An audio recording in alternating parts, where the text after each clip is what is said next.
कि ज्यादातर अभ्यर्थी जो हिंदी व्याकरण है और प्रयोजन मूलक हिंदी है उससे किनारा कसते हुए चलते हैं और इन पे ज्यादा ध्यान नहीं देते हैं। तो अगर आप इन क्षेत्रों में पकड़ अपनी मजबूत करेंगे तो आप 10-15 प्रश्न आगे अन्य अभ्यर्थियों से निकल सकते हैं। तो ये आपके लिए फायदा होगा ना। तो व्याकरण पे और प्रयोजन मूलक हिंदी पे विशेष रूप से ध्यान देने की जरूरत है। और बाकी साहित्य इतिहास का तो वही मसला है कि आप निरंतर शुक्ल की पुस्तक को पढ़ें और तथ्यों से अपने आप को मूल्यांकित करते रहें और सुसज्जित करते रहें।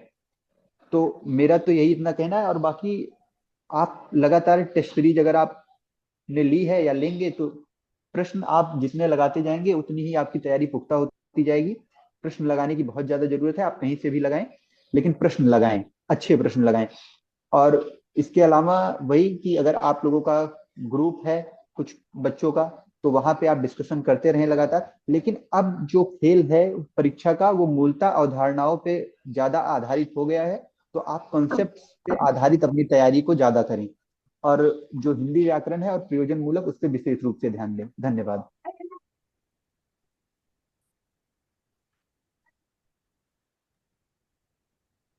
Okay, thank you Shivam. Shivam ने अपनी स्ट्रेटजी बता दी है, मतलब आप लोगों के क्वेश्चंस भी लेंगे। लेकिन क्वेश्चंस लेने से पहले मैं एक बार नंदिनी को भी बोलूंगा कि एक बार वो भी अपनी राय रखें कि क्या क्या चीज़ें या कौन कौन सी पुस्तकें या कोई भी आप अपनी तरफ से टिप्स देना चाहें कि कौन कौन सी चीज़ें इन लोगों को ध्यान में रखनी चाहिए, क्योंकि मैक्सिमम जो एस्पिरेंट्स हैं या तो 24 में दिया था उनका नहीं हो पाया, या फिर फर्स्ट टाइम ही 25 में देने वाले हैं। ज़्यादातर संख्या उन्हीं लोगों की है। ठीक है, तो नंदिनी एक बार आप बता दीजिए, उसके बाद हम लोग क्वेश्चन आंसर का सेशन स्टार्ट कर लेंगे। ठीक है। सभी को पहले तो नं- नमस्कार। नंदिनी के बारे में मैंने पहले भी बताया, एक बार और बता देता हूँ। नंदिनी भी जेएनयू से है, जेएनयू से एमए हिंदी। उसके बाद उन्होंने जेआरएफ जेआरएफ क्वालिफाइड है वो भी। ठीक है, चलिए कंटिन्यू करो। ठीक है, शुक्रिया भैया परिचय के लिए। तो अगर हम तैयारी की बात की जाए तो परीक्षा, सबसे पहले तो परीक्षा का सिलेबस और जो भी पैटर्न जो पिछले सालों में कंटिन्यू किया जा रहा है उसको देखना बहुत जरूरी है। 2022 यूटी से पहले पैटर्न बिल्कुल अलग था जो जेएनयू करवाती थी। आप उन पेपर्स को देखकर अभी परीक्षा नहीं दे सकते हैं, क्योंकि उसमें दो चीजें ऐड ऑन भी हो गई है नई, जैसे कि प्रयोजन मूलक हिंदी और काव्य शास्त्र। दूसरा जो चेंज हो गया पैटर्न की फैक्चुअल, जैसे 2022 का अगर हम पेपर देखेंगे तो बहुत ज्यादा फैक्चुअल था, उसमें कॉन्सेप्ट जीरो मात्र था। जिस साल की लड़कियां जेएनयू में ज्यादा आई और अलग अलग जगह पर मतलब कि लोग आए जो कि फैक्ट्स को तैयार करके आए थे। दूसरी ओर फिर उन्होंने 2023 में क्या कर दिया कि प्रयोजन मूलक हिंदी, काव्य शास्त्र और कॉन्सेप्ट को बहुत ज्यादा वरीयता दी, जो पैटर्न हम देख रहे हैं सीयूटी का। उसके बाद 2024 में हम देखते हैं कि उन्होंने कॉन्सेप्ट और जो फैक्ट है उन दोनों का समन्वय कर दिया। तो इसी आधार पर देखते हुए कि हमको केवल अगर कॉन्सेप्ट को लेकर चलेंगे तो फैक्ट छूट जाएंगे, और अगर आप काव्य शास्त्र को छोड़ेंगे, बहुत छोटा टॉपिक है, 2 3 4 प्रश्न आएंगे तो भी आप बहुत गलती करेंगे। तो यही है शिक्षा का पैटर्न देखते हुए अपनी तैयारी। दूसरी चीज कि जैसे शिवम ने बताई कि कुछ किताबें, कुछ लोगों का होता है कि वो गोविंद पांडे और दृष्टि को पी जाते हैं। अभी इसमें बहुत सारे बच्चे ऐसे होंगे जो पी भी चुके होंगे। लेकिन हिंदी साहित्य जो है, जो अगर आपको अच्छी यूनिवर्सिटी में चाहिए, जैसे बीयू में चाहिए एडमिशन या फिर जेएनयू में चाहिए, तो उसमें आपका फिक्स केवल काम नहीं करता। परीक्षा में 15 प्रश्न ऐसे होते हैं जो कि कॉन्सेप्ट बेस्ड होते हैं, और वही 15 प्रश्न आपका तय करते हैं कि आप जेएनयू में आ पाएंगे या नहीं आ पाएंगे। तो उन 15 या 20 या 30 प्रश्नों के लिए क्या कीजिए। सबसे पहले तो जो हिंदी साहित्य का जिनका बैकग्राउंड नहीं है ग्रेजुएशन में, वो विश्वनाथ त्रिपाठी की बहुत पतली सी किताब है, वो उठाएं, वो पढ़े। एक बार पढ़े, 2 बार पढ़े। और उसके बाद दूसरा कदम ये है कि वो शुक्ल उठा ले। शुक्ल पहली बार किसी को समझ नहीं आती, मुझे भी नहीं आई थी। शुक्ल उठाए, एक बार कोशिश करे आदिकाल पढ़ने की, आदिकाल अच्छे से पढ़े। शुक्ल का जो काम चीज है वो आदिकाल है आपकी, आदिकाल है, भक्ति काल है, रीति काल है, आधुनिक काल भी। मतलब इतना इम्पोर्टेंट नहीं है, क्योंकि शुक्ल का, किसी का माइक ओपन है तो प्लीज ऑफ कर ले। हाँ। तो किसी आदिकाल मतलब आप जैसे आप अपनी कैपेसिटी के हिसाब से शुरू कीजिए, 10 10 पन्ने। जैसे मैंने किया था कि 10 पन्ना मैं डेली टारगेट होता था कि शुक्ल का मुझे 10 पेज, क्योंकि 500 पन्नों की किताब है वो, तो 10 पन्ने डेली करती थी, या 20 पन्ने बढ़ा लीजिए। और मतलब फोकस कीजिए कि जो पेपर में आ रहा है। कई बार रीति काल के वो भी कभी हम लोग पढ़ना स्टार्ट कर देते हैं बच्चे, जो नहीं आएगा परीक्षा में, वो पूछे ही नहीं जाएंगे। तो ध्यान से जिन कवियों का आपने नाम सुना उन्हीं के बारे में, क्योंकि 1,000 कवि है, 1,000 कवि के बारे में परीक्षा में नहीं पूछा जाएगा। कुछ इंपॉर्टेंट कवि हैं, ध्यान से आप परीक्षा एनालाइज कीजिए, पहले पेपर लगाइए तो आपको पता चल जाएगा कि ये कवि जरूर पूछे जा रहे हैं परीक्षा में। तो उन प्रश्नों को, मतलब उन कवियों को लीजिए शुक्ल में। उसके बाद अगर आप ये दोनों पुस्तकें कंप्लीट कर चुके हैं तो उसके बाद चतुर्वेदी पर आइए, रामस्वरूप चतुर्वेदी की संवेदना का अधिकार। लेकिन जो बच्चे अभी तैयारी स्टार्ट कर रहे हैं उनसे मैं कहूंगी कि चतुर्वेदी के पचड़े में ना पड़े, क्योंकि अभी उनके पास काफी 3 ही महीने हैं। तो बहुत सारी चीजें हैं जिन जो बहुत आगे निकल चुके हैं उन बच्चों के लिए, कि वो चतुर्वेदी उठाए, और नामवर सिंह की एक और किताब है आधुनिक साहित्य की प्रवृत्तियां, वो भी पढ़ सकते हैं वो बच्चे। ये 2 किताबें उनके लिए जिन्होंने काफी ज्यादा पढ़ लिया है, बहुत सारी, हाँ काफी चीजें पढ़ चुके हैं, वही इन किताबों को, जो 2 लास्ट मैंने किताबें बताई उनको देखें। ये तो हमारा कॉन्सेप्ट तैयार करता है।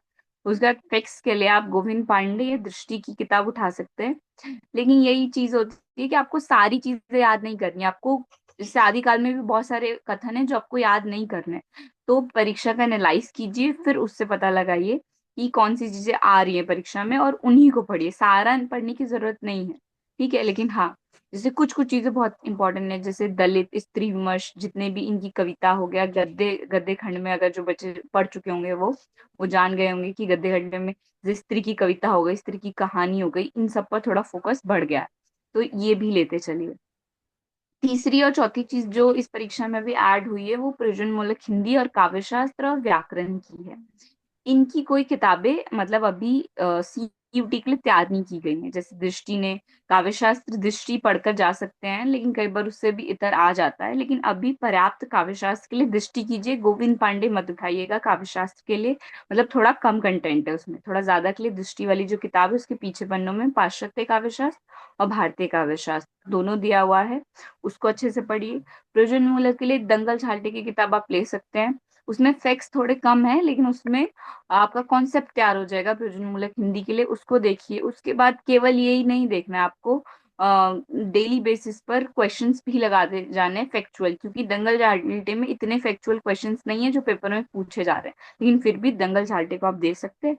और व्याकरण के लिए जो बच्चे बीएचयू के लिए हो, बीएचयू के होंगे उनकी तो मजबूत होगी, लेकिन जो बच्चे बीएचयू के नहीं है, जैसे संधि समाज समझ में नहीं आ रहा है क्योंकि बहुत सारे क्वेश्चन आए हैं पिछले वर्ष, तो उसके लिए वह यूट्यूब का सहारा ले सकते हैं कि अपना बेस तैयार कर ले, या फिर कोई गाइड वगैरह जो व्याकरण की आती है उसको लगाएं, संधि को बार बार प्रैक्टिस करें तो उससे व्याकरण सही हो जाएगा।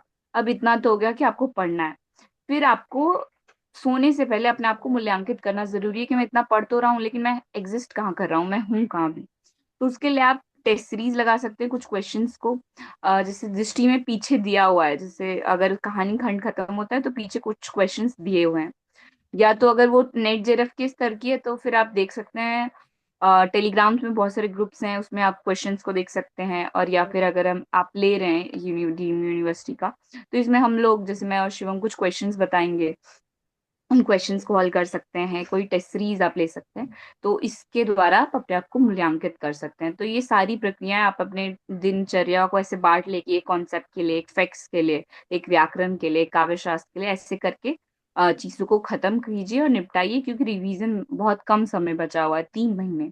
तो जेएनयू के लिए थोड़ी ज्यादा मेहनत, अगर जिन बच्चों को जेएनयू में आना है वो थोड़ी ज्यादा मेहनत कीजिए, क्योंकि कट ऑफ बहुत हाई जाता है, उसमें बहुत सारी चीजें होती है। तो अपना क्वार्टाइल देख लीजिए, बहुत सारी चीजों को देख कर परीक्षा की तैयारी कीजिए।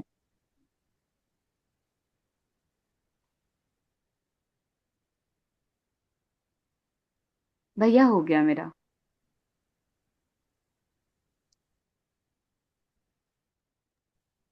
Okay, thank you Nandini. किसी ने कोई मैसेज किया है? यह वीडियो यूट्यूब पे अपलोड कर दीजिएगा। ठीक है, कोशिश की जाएगी, क्योंकि रिकॉर्डिंग इन प्रोग्रेस है। अगर अच्छे से रिकॉर्डिंग हो जाएगा तो उसको डाल दिया जाएगा। बाकी इसका पर्पज़ यही है कि आपको समझ में आ जाए, क्योंकि आप ज्वाइन किए हुए हैं तो आपको समझ में आ ही रहा होगा। बाकी क्योंकि बहुत सारे स्टूडेंट्स बाद में जुड़े हैं, तो उनके लिए मैं एक बार बता देता हूँ कि बहुत सारे स्टूडेंट जो पूछ रहे थे कि 2025 का बैच कब आएगा। 2025 का बैच 25 दिसंबर से स्टार्ट हो रहा है। तो जो भी इंटरेस्टेड हैं वो नंबर आपको मिल ही जाता है टेलीग्राम चैनल पे, उस नंबर पे व्हाट्सएप करके पूछ सकते हैं, या फिर डायरेक्ट लिंक भी मिलता है आपको, वहाँ से आप एनरोल कर सकते हैं। ठीक है, एक बार क्वेश्चन आंसर अभी लेंगे राकेश, ठीक है, अब क्वेश्चन आंसर का ही टाइम है। एक बार मैं बैच के बारे में बता दूं क्योंकि काफ़ी स्टूडेंट्स बाद में जुड़े हैं। उसके बाद कट ऑफ के बारे में, कट ऑफ की लिस्ट में डाल दूंगा, 2023-24 की दोनों की डाल दूंगा, ठीक है। बाकी अभी क्वेश्चंस ले लेंगे। तो बैच के बारे में मैं बता रहा था, 25 दिसंबर से स्टार्ट होगा। नंदिनी और शिवम दोनों ही मिलके इस बैच को पढ़ाने वाले हैं। इसमें लाइव क्लासेस होंगी 6 डेज अ वीक, मतलब हफ्ते में 6 दिन। उनकी लाइव क्लास होंगी, लाइव क्लास के बाद उनकी रिकॉर्डिंग्स आपको अवेलेबल करा दी जाएंगी। वैलिडिटी 8 महीने की रहेगी इस कोर्स की। और जो सिलेबस का टाइम है वो 70 डेज में ख़त्म हो जाएगा। क्योंकि मुझे लगता है अगर मार्च में आपका एग्ज़ाम होगा तो 70 से 80 दिन के आसपास आपके पास बचते बचते हैं, ठीक है। तो हमारा टारगेट है कि आपके एग्जाम से पहले सिलेबस कंप्लीट हो जाए, ठीक है। साथ में टेस्ट सीरीज आपको इस कोर्स के साथ मिलती है। जो स्टूडेंट्स इस कोर्स में एडमिशन लेंगे उनको अलग से टेस्ट सीरीज नहीं लेनी है।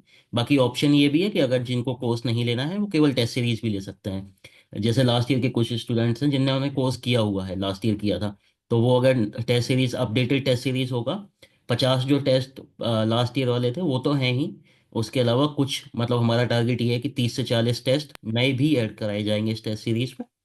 तो अपडेटेड टेस्ट सीरीज आप ले सकते हैं अगर आपको केवल टेस्ट सीरीज चाहिए। बाकी बैच के बारे में मैंने बता दिया, लाइव क्लासेस, उनके रिकॉर्डिंग्स, एक डाउट ग्रुप बनाया जाएगा। डाउट ग्रुप व्हाट्सएप पे रहेगा, व्हाट्सएप पे होगा, वहाँ पे आप कभी भी कोई डाउट होता है वो भी पूछ सकते हैं।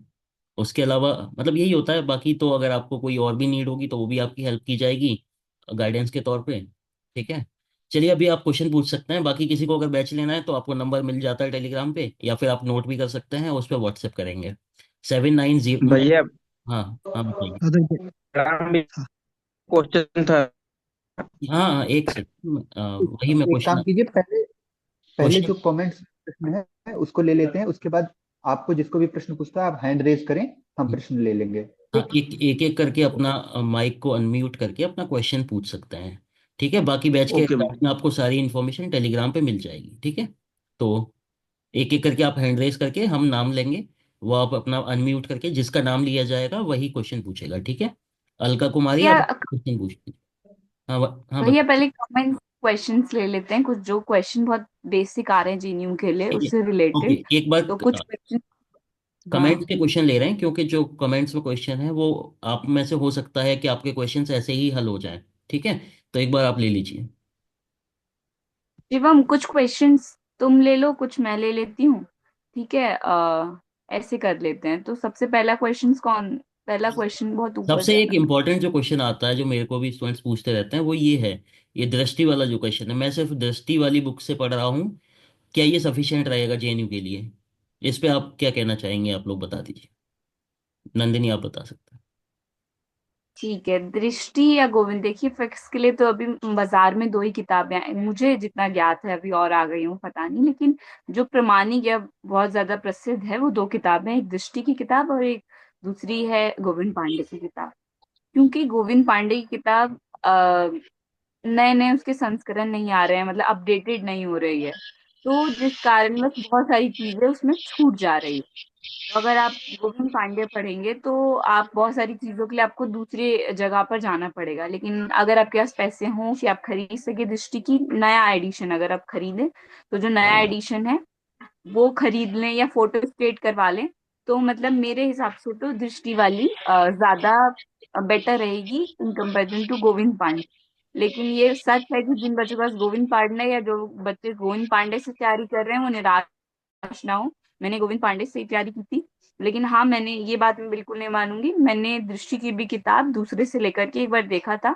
जैसे कि पुरस्कार की बात की जाए तो गोविंद पांडे में 2013 तक ही पुरस्कार है, जबकि आपको पुरस्कारों के लिए अभी अपडेट रहना पड़ेगा ना 2022 में, या फिर अभी 2024 में साहित्य अकादमी किसको मिला, तो गगन गिल आ सकता है ऐसे प्रश्न, तो आपको इसके लिए अपडेट रहना पड़ेगा, तो ज्यादा बेटर दृष्टि की है।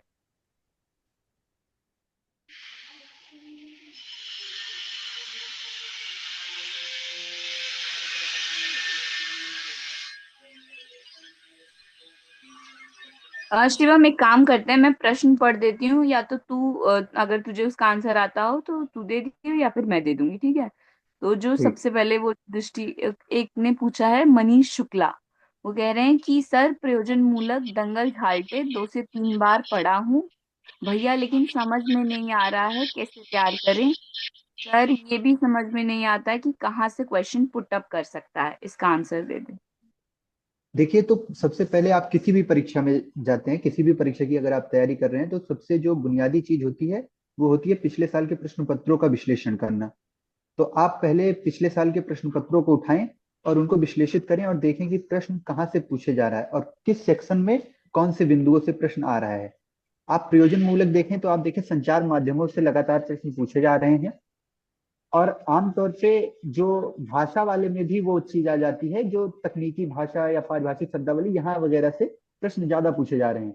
तो आप इन मुद्दों पे ज्यादा ध्यान केंद्रित करें।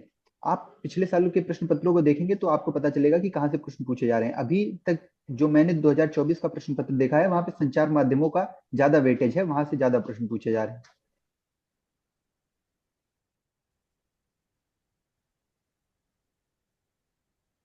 हेलो हाँ भैया, जैसे हमारा कि क्वेश्चन भी ले लीजिए। एक्सक्यूज मी, सबके सवाल लिए जाएंगे। अभी हम वेबिनार का मतलब भी ये होता है कि प्रश्न और आपके प्रश्नों को हल करेंगे। अभी जो चैट में प्रश्न आया है पहले ये देख लेते हैं, फिर आपके भी प्रश्न सुने जाएंगे। शिवम, एक और क्वेश्चन आया था कि जो पेपर होता है वो कितने मार्क्स का आता है, और जेएनयू की लास्ट ईयर की कट ऑफ क्या रही है, प्लीज बताइए। जेएनयू में देखिए, जेएनयू जो है वो केवल डोमेन के प्रश्नों पर आधारित विद्यार्थियों का चयन करता है, जिसमें 75 प्रश्न आपकी परीक्षा में डोमेन पे आधारित होते हैं। मतलब हिंदी साहित्य से ही 75 प्रश्न होते हैं जो 300 नंबर्स के होते हैं। उनमें से जब 2023 में हम लोगों ने परीक्षा दी थी, तो उसमें जनरल कैटेगरी का कट ऑफ मेरे ख्याल में 230 रहा था, लेकिन उसमें डेप्रीवेशन पॉइंट्स भी ऐड होते हैं। जिनको नहीं पता है उनके लिए मैं बता दूं कि जेएनयू में डेप्रीवेशन पॉइंट्स का एक मसला होता है। आप किस जिले से आते हैं उससे यह निर्धारित होता है कि आपको कितने डेप्रीवेशन पॉइंट मिलेंगे। उसकी एक पीडीएफ है जो आपको उपलब्ध करवा दी जाएगी। तो ये बात है, तो वो डेप्रीवेशन पॉइंट जोड़ के आपका कट ऑफ जो था वो जनरल कैटेगरी का 230 गया था। ईडब्ल्यूएस का मेरे ख्याल में 225 के आसपास, और ऐसे ऐसे कट ऑफ डिक्रीज हुई थी। तो लगभग इतनी कट ऑफ गई थी। हाँ जैसे कि आप पैटर्न समझ लीजिए, पिछले 2022 में जब पहला प्रश्न पत्र बना था तो सीयूटी ने 100 अंकों का प्रश्न, मतलब 100 पेपर हो 100, मतलब 100 क्वेश्चन होते थे उस पेपर में। उसमें ऐसा होता था कि 25 जो प्रश्न होते थे वो होते थे आपके जीके, जो भी मैथ्स वगैरह, रीजनिंग हो गई, इन सब से 25 प्रश्न आते थे। और जो 75 प्रश्न होते थे वो आपकी डोमेन सब्जेक्ट, इट मीन्स कि अगर आप हिंदी साहित्य से करना चाह रहे हैं हमें, तो हिंदी साहित्य का जो पेपर होगा उसमें हिंदी साहित्य से 75 प्रश्न होंगे। लेकिन पिछले साल ये चेंज किया गया, जैसे, लेकिन उसमें ये कर दिया कि जेएनयू ने कहा कि हम 75 अंकों से ही करेंगे आपका मूल्यांकन। आपके 25 में कितने भी आ रहे हैं हमें उससे मतलब भी है। लेकिन जो बाकी यूनिवर्सिटी है, जैसे बीएचयू हो गई, डीयू हो गई, इन लोगों ने बोला कि नहीं, हम अभी भी 100 प्रश्नों से बच्चों का मूल्यांकन करेंगे। तो पहले इस आधार पर होता था, लेकिन अभी पिछले साल से ही उन्होंने फिर चेंज कर दिया कि अब पेपर में ही 75 ही प्रश्न आते हैं, आपको वो 25 अंक नहीं आएंगे। अगर आपको हिंदी साहित्य में एडमिशन लेना है तो आपको उन 75 प्रश्नों से गुजरना होगा, और उसमें जो आपका मार्क्स बनेगा उसी के आधार पर आपका जेएनयू, बीएचयू, डीयू, जो भी यूनिवर्सिटी है सेंट्रल, या फिर कोई भी यूनिवर्सिटी, उसमें आपका इसी आधार पर चयन होगा। तो ये तो पैटर्न हो गया। दूसरा, जेएनयू में दो मसले हैं, दो तीन मसले। यहाँ पे एडमिशन केवल आपके मार्क्स के आधार पर नहीं होता। अगर किसी बच्चे के 230 बच्चे, वो शहर का रहने वाला है और 230 मार्क्स है, और कोई जो बच्चा गांव का है उसके 215 ही मार्क्स है, तो हो सकता है कि 215 वाला मार्क्स जेएनयू में चला जाए, क्योंकि उसमें क्वार्टाइल प्लस होता है। तो इन इन सब चीजों को जोड़ना बहुत जरूरी होता है। बच्चे इन सब में भूल कर देते हैं। इसको मैं थोड़ा विस्तार से समझा देती हूँ। पहले तो जेएनयू एक लिस्ट जारी करता है कि आपका जो डिस्ट्रिक्ट है वो क्वार्टाइल 1 में आता है कि क्वार्टाइल 2। अब क्वार्टाइल 1 और क्वार्टाइल 2 क्या है, अब ये समझिए। इसमें ये होता है कि अगर आपका जो जिला है जहां से आपने 10वीं 12वीं की है वो अति पिछड़ा है, तो आपको क्वार्टाइल 1 में रखा जाएगा। क्वार्टाइल 1 मीन्स कि आपको 3 अंक दिए जाएंगे, मतलब अंक है उसके क्वार्टाइल 1। अगर आपका जिला ज्यादा पिछड़ा नहीं है, वो लिस्ट बना रखी है उन लोगों ने, ज्यादा पिछड़ा नहीं है, मैम शहर है, उसमें कुछ मैम कुछ सुविधा, मैम तो मैंने फिर बीए एक पॉलिटिकल साइंस से। जी मैम। एक मिनट एक मिनट रुक जाइए, पहले मैं अपनी बात समझा दूं। आपको बोलने का पूरा मौका मिलेगा, रुक जाइए, फिर आप बीच में ये रुक जाएगा। तो जो दूसरा क्वार्टिल टू का डिस्ट्रिक्ट है उसमें होता है ये कि अगर आपका जो जिला है वो अति पिछड़ा नहीं है, मतलब ठीक ठाक है, तो आपको क्वार्टिल टू में रहेगा वो डिस्ट्रिक्ट। और फिर होगा ये कि आपको 2 अंक या 1 अंक मिलेंगे, वो अंक निर्धारण है, वो आप अपना हम सबका नहीं बता सकते हैं कि आप इस जिले से हैं, बहुत सारा हो जाएगा। तो आप खुद इतने समझदार हो गए हैं, अगर आप एमए करने जा रहे हैं तो वो पीडीएफ आपको उपलब्ध करा दी जाएगी। आप देखिए कि आपने 10वीं कहाँ से की है, 12वीं कहाँ से की है और ग्रेजुएशन कहाँ से की है। अगर ये तीनों ही चीज अति पिछड़े जिले से की जाती है तो उस बच्चे को 6 अंक, 6 मतलब 6 मार्क्स मिलते हैं एक्स्ट्रा। यहाँ पर मार्क्स वो है परसेंटाइल या फिर क्वार्टाइल, जो भी आप बोल रहे हैं। जैसे कि 1 अंक, एक क्वेश्चन सही होगा उसका, ये मान लीजिए एक पूरा प्रश्न, जैसे एक प्रश्न 4 अंक आ रहा है तो 4 अंक मतलब 6 चौके आप समझ लीजिए। ठीक है, तो ऐसे मार्क्स मिलते हैं। तो ये सारी चीजें। दूसरा कि लड़कियों के लिए जेएनयू बहुत अच्छी चीज रखता है कि लड़कियों को, अगर वो लड़की है केवल, तो उसको 5 अंक फ्री में मिलेंगे। ठीक है, क्योंकि लड़कियों के साथ बहुत समस्याएं होती हैं। बहुत लड़कों को ये लगता है कि ये हमारे साथ अन्याय किया जा रहा है। ये आपके साथ अन्याय नहीं है, आप मेरी क्लास को देख लीजिए, उसमें फिर भी क्वार्टाइल पाकर भी लड़कियों की संख्या लड़कों से कम है। तो लड़कियों के साथ अलग अलग समस्याएं होती हैं। बहुत सारे जो लड़के होते हैं वो अभी निराश हो जाएंगे कि लड़कियों को तो 5 अंक, 5 मार्क्स फ्री में मिल रहे हैं। तो इस बात से आप परेशान मत होइए, उनको अलग अलग समस्याएं होती है जिस आधार पर जेएनयू ने ये प्रावधान किया, और सही भी है। तो लड़कियों को 5 मार्क्स अलग से दिए जाते हैं। दूसरा कि अगर कोई लड़का 10वीं और 12वीं और ग्रेजुएशन तीनों ही क्वार्टाइल 1 डिस्ट्रिक्ट से करता है तो उसको 6 मार्क्स मिलते हैं। तो ये रहता है उसका क्वार्टाई का या डेप्रिवेशन का चीज। अब मुझे लगता है कि मैंने सही से समझा दिया है और लोगों को शायद आ जाए समझ। अब हम वन बाई वन करके क्वेश्चंस ले सकते हैं जिन्होंने हैंड रेज किया हुआ है। बाकी अगर ये क्वार्टाइल वाला पॉइंट क्लियर नहीं होता है तो एक वीडियो बना के डाला गया है हमारे यूट्यूब चैनल पे, तो उसको आप सर्च करेंगे, उसमें अच्छे से समझाया गया है लिस्ट पीडीएफ लेके, ठीक है। तो उसको भी देख सकते हैं। बाकी क्वेश्चंस लेना स्टार्ट कर सकते हैं अभी। अलका, आप पूछ लीजिए अपना जो भी क्वेश्चन है। जी सर। सर मैं एक यूपीएससी एस्पिरेंट हूँ, तो क्या मुझे जेएनयू से करना सही रहेगा या फिर किसी अदर यूनिवर्सिटी से? मैं इसका उत्तर दूं। जी सर।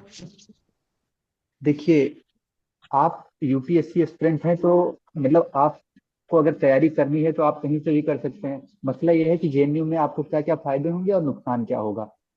तो दरअसल बात यह है कि आप जी जेएनयू सर। में आएंगी, आपको हॉस्टल मिलेगा, आप दिल्ली में रह पाएंगी सस्ते से सस्ते, मतलब बजट में आप रह पाएंगी दिल्ली में। और आपको लाइब्रेरी मिलेगी जो 24 घंटे आप जिसको एक्सेस कर सकते हैं। लेकिन इसके साथ बात यह भी है कि जेएनयू आपको प्रेशर भी देगा। आप अगर हिंदी साहित्य की तो मतलब हिंदी साहित्य में अगर आप मास्टर्स कर रहे हैं तो आपको प्रेशर भी मिलेगा। असाइनमेंट, टर्म पेपर, सेमिनार्स, आपको बहुत सारे चीजें होती हैं, तो वहाँ पे आपको प्रेशर बहुत सारा पड़ेगा। अगर आप वो झेल पाती हैं तो मैंने देखा है कि बहुत सारे बच्चे हैं जो यहाँ से यूपीएससी कर रहे हैं और वहाँ पे सफल भी हो रहे हैं। लेकिन बहुत सारे बच्चे ऐसे भी हैं जो सोच के आए थे कि यूपीएससी की तैयारी करेंगे लेकिन वो हिंदी साहित्य में रम गए हैं। तो आप देख लीजिए कि आपकी तैयारी कहाँ पे है और आप किस हिसाब से टाइम मैनेजमेंट करती हैं, वो ज्यादा मतलब ध्यान देने योग्य बात होगी। और अगर आपको तैयारी करनी है तो आप कहीं से भी कर सकती हैं, लेकिन हाँ ये बात है कि प्रेशर आपको रहेगा, आपको टाइम मैनेजमेंट आना चाहिए। ओके। हाँ, एक सर और बात, लोग ना जैसे जेएनयू से करना चाहते हैं एमए, लेकिन बात ये होती है कि वो लोग सोचते हैं कि बहुत कम टाइम देंगे मास्टर्स को। लेकिन यहाँ पर आकर क्या होता है, क्योंकि यहाँ का जो शेड्यूल है वो डीयू जैसा नहीं है। डीयू में, जिसमें डीयू से पहले पढ़ रखी हूँ तो मुझे मालूम है कि वहाँ का शेड्यूल बहुत फ्रीली होता है। आपको एक असाइनमेंट देना है, ज्यादा पढ़ाई का प्रेशर नहीं है। लेकिन जेएनयू में क्या होगा कि आपको टेस्ट देने होते हैं। दूसरा, आपका शुरुआती 2 महीने तो बहुत इजी बीत जाएगा, लेकिन उसके बाद बहुत बर्डन मिलता है, क्योंकि हर सब्जेक्ट के यहाँ पे टर्म पेपर देने होते हैं, सेमिनार देने होते हैं और टेस्ट देने होते हैं, तो थोड़ा शेड्यूल हेक्टिक होता है। जो लोग अपने जैसे कि करियर को, जैसे यूपीएससी को फुल्ली टाइम देना चाहते हैं, वो मैं कहूंगी कि नहीं, उनको आना नहीं चाहिए, तैयारी नहीं करनी चाहिए जेएनयू की, क्योंकि आप दे नहीं पाएंगे, आप दोनों के साथ न्याय नहीं कर पाएंगे, या तो आप जेएनयू के साथ आकर न्याय नहीं कर पाएंगे और या फिर अपने करियर के साथ।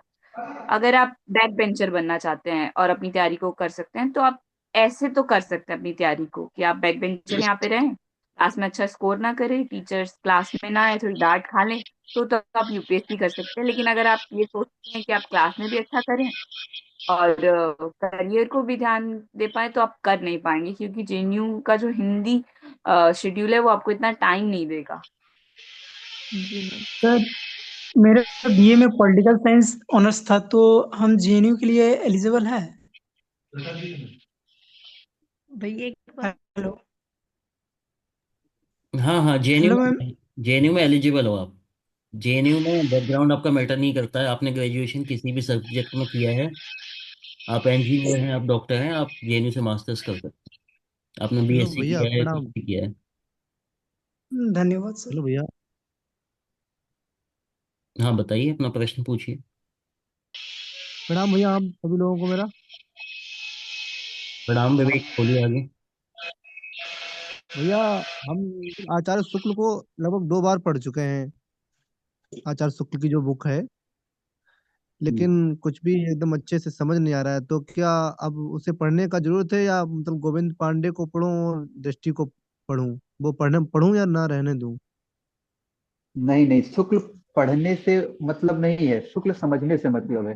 जब तक आपको समझ में नहीं आएगा आप प्रश्न कैसे कर पाएंगे? तो आप तब तक पढ़ें जब तक समझ में नहीं आता है। तथ्य तो आप रट लेंगे, वो तो सभी रट लेंगे, लेकिन आप लोगों से आगे इसी मामले में निकल सकते हैं कि आपने शुक्ल को समझा हुआ है और किसी ने शुक्ल को पढ़ा हुआ है ना। तो आप समझने का प्रयास करें, किसी की मदद भी आप ले सकते हैं, लेकिन आप कॉन्सेप्ट्स को समझें, नहीं तो आप प्रश्न नहीं कर पाएंगे। जो आपने रटे हुए हैं फैक्ट्स, जरूरी नहीं वो परीक्षा में पूछे जाएंगे, लेकिन अगर आपका कॉन्सेप्ट क्लियर है तो आप कोई भी प्रश्न पूछा जाएगा आप उसका उत्तर देने के काबिल रहेंगे। तो कॉन्सेप्ट्स पे ज्यादा ध्यान दें। सर, भैया बैच कैसे ज्वाइन करना है? हाँ अभी बता रहे हैं, एक्चुअली ये 40 मिनट का टाइम लिमिट होता है, दूसरा लिंक भेजा गया है, उसके थ्रू आप लोग ज्वाइन करेंगे, क्योंकि ये मीटिंग एंड हो जाएगा। भैया, टेलीग्राम पे दूसरा मीटिंग का लिंक दिया गया है, उससे ज्वाइन कर लीजिए। सर हाँ, व्हाट्सएप पर भी भेजेंगे?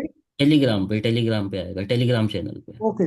भेज दिया गया है। तो सर, हेलो मैम। भैया आधुनिक काल को याद करने में बड़ा समस्या आ रहा है। हाँ हाँ, नेक्स्ट मीटिंग में लिंक दिया गया है, उसे ज्वाइन विवेक, कर, ये एंड हो ये जाएगा।